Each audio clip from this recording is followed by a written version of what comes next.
SNAP benefit cuts. There's $300 billion worth of cuts coming your way, and it's going to affect you whether or not you are on SNAP or not.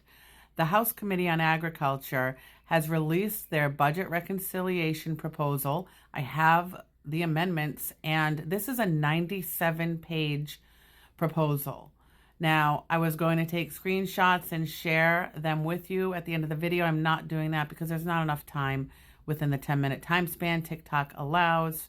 And I will share the link that you can go to yourself, and you can go through the 97 pages as I have today. But let's go through the amendments. They are amending the Food and Nutrition Act of 2008. This will significantly impact food benefits. They're redefining the age of a dependent. They're redefining the age of dependence to those under age 7, and caregiving exemptions will also be limited. They're making the work requirements more strict. How is that? Well, currently, if you are an adult, age 54 or under, you can receive SNAP benefits for a total of 3 months over a 3-year period. Now, this is an adult without dependents, of course. For those adults without dependents who are 54 years old and under, who are working 20 hours a week or more, can apply for food stamps, and if their income deems they're eligible, they can receive food stamps. Now, this is what's being changed. The age, 64 and under now. So if you're 64 years old or under and you receive food stamps and you don't have dependents and you're not working 20 hours a week at least, you're going to have to start. And then you'll have to figure out if you are eligible still with your new income. This, of course, does not include individuals who are disabled. Another amendment the House Committee on Agriculture is making is they are freezing the Thrifty Food Plan. That is the TFP. That is how your benefits are being calculated. Freezing the TFP also means that there will be no more increases in SNAP benefits. So, as the cost of food rises year after year, your benefits will no longer rise so that you can afford food.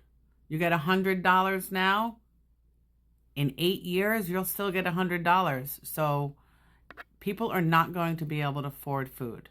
SNAP benefits will no longer be calculated based on the changing economy so that people can afford food. Every SNAP recipient will receive cuts. You'll see cuts in your food benefits. It's just that simple. Another amendment is that states will have to pay part of the SNAP benefit program, which will affect everyone. Taxes will go up to make up for what they have to pay in SNAP benefit program for their state. This will begin fiscal year 2028. Now, the states can't afford to do this. So everybody is going to see the effects of this. And what this essentially does is that this completely dismantles SNAP as an entitlement program. They're also going to be scraping programs like the National Education and Obesity Prevention Program for SNAP recipients.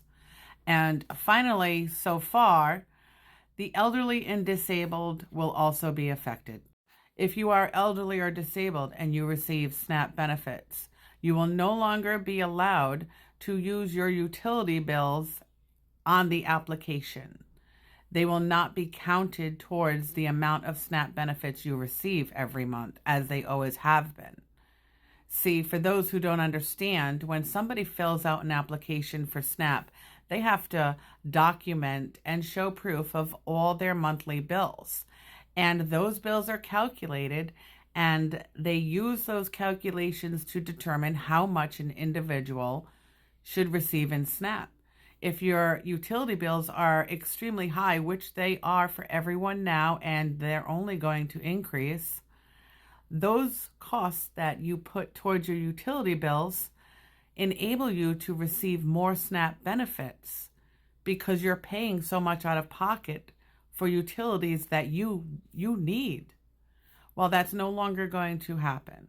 So now your SNAP benefits will also decrease. And unfortunately, that was a nice benefit in the SNAP program that really helped individuals who are elderly and disabled. So those SNAP benefits for those individuals are going to decrease substantially. Now, the House Committee on Agriculture is meeting at 7:30 tonight, May 13th, to vote on this proposal. They came up with these amendments, so it's going to pass. And then it goes to the Senate where it's going to pass. Unfortunately, a lot of these amendments that all these different committees are making are really going to hurt a lot of people.